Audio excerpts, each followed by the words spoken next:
আজকের এই ব্যাখ্যামূলক আলোচনায় সবাইকে স্বাগত। আচ্ছা, আমরা কি কখনো ভেবে দেখেছি ভোরের ওই সময়টা যখন চারপাশ একদম নিস্তব্ধ থাকে সেই সময়টার আসলে কতটা গুরুত্ব রয়েছে? আজ আমরা ঠিক এই বিষয়টি নিয়ে গভীর একটা বিশ্লেষণে নামতে যাচ্ছি।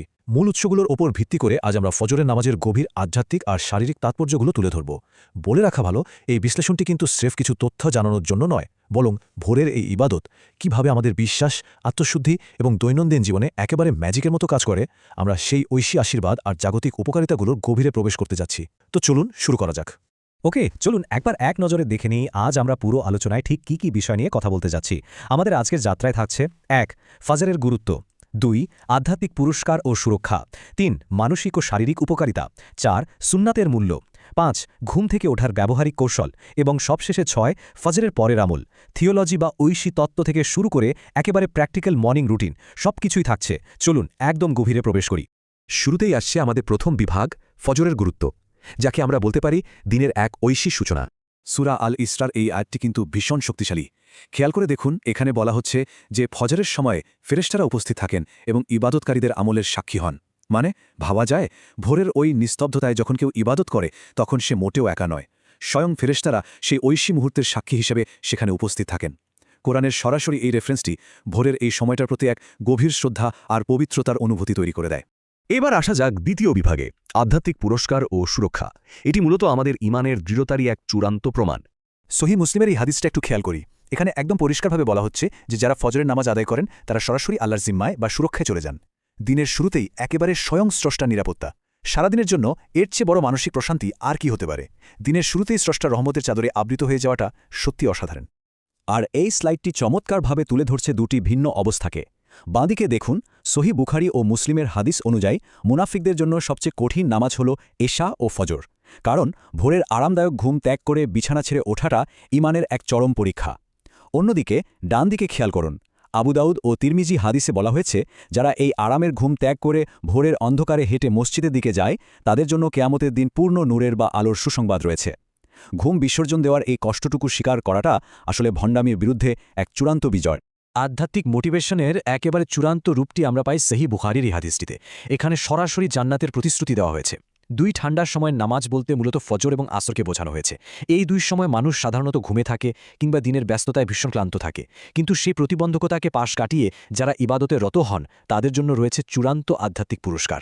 আধ্যাত্মিকতার এই উচ্চমার্গীয় আলোচনা থেকে এবার আমরা আমাদের তৃতীয় বিভাগে প্রবেশ করছি, মানসিক ও শারীরিক উপকারিতা, অর্থাৎ মন ও শরীরের এক অদ্ভুত সংযোগ। এতক্ষণ তো আমরা আধ্যাত্মিক প্রতিশ্রুতিগুলো দেখলাম, কিন্তু এর সাথে আমাদের মানবীয় জীববিদ্যা বা ফিজিওলজির যে অদ্ভুত মিল আছে সেটা কি আমরা জানি? এই যে বায়োলজিক্যাল ক্লক বা জৈবিক ঘড়ির ব্যাপারটা, ঠিক সূর্যোদয়ের আগে জেগে ওঠা এই জৈবিক ঘড়িকে একেবারে নিখুঁতভাবে পরিচালিত করতে সাহায্য করে, যার ফলে সারাদিন শরীর থাকে দারুণ সতেজ। মস্তিষ্ক পরিষ্কার সিগন্যাল পায় যে হ্যাঁ, দিনের শুরু হয়েছে, আর এতে করে আলস্য কেটে গিয়ে শরীর পরবর্তী কাজের জন্য পুরোপুরি তৈরি হয়ে যায়। এখন এই স্লাইডটির সবচেয়ে ইন্টারেস্টিং ব্যাপারটি একটু লক্ষ্য করি। হাদিসে যে মানসিক শান্তির কথা বলা হয়েছে তার সাথে আমাদের শারীরিক উপকারের সরাসরি একটা কানেকশন আছে। বাদিকের শারীরিক উপকারিতাগুলো দেখুন। ভোলে ফুসফুস বিশুদ্ধ বাতাস পায়, যা একটি স্বাস্থ্যকর রুটিন তৈরি করে এবং দিনের উৎপাদনশীলতা বহুগুণ বাড়িয়ে দেয়। এবার ডান দিকের মানসিক উপকারিতাগুলোর সাথে মিলিয়ে দেখুন।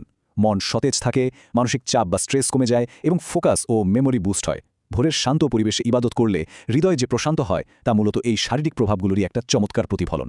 তিরমিজি থেকে নেয়া নবীজির এই দোয়াটি দেখুন। সত্যি বলতে এটি কেবল একটি প্রার্থনাই নয়, বরং প্রাত্যহিক জীবনের সফল হওয়ার একটা দারুণ দিক নির্দেশনা। যারা ফজরের নামাজ পড়ে আবার ঘুমাতে না গিয়ে সরাসরি নিজেদের কাজে মন দেন, এই দোয়ার বরকতে তাদের প্রোডাক্টিভিটি বা উৎপাদনশীলতা জাস্ট অভাবনীয় মাত্রায় বেড়ে যায়। একদম ভোরে কাজ শুরু করাটা কতটা ফলপ্রসূ হতে পারে এটি তারই জলজান্ত প্রমাণ। চলে যাচ্ছি আমাদের চতুর্থ বিভাগে, সুন্নাতের মূল্য বা ওই শুরুর 2 রাকাতের বিশাল ওজন।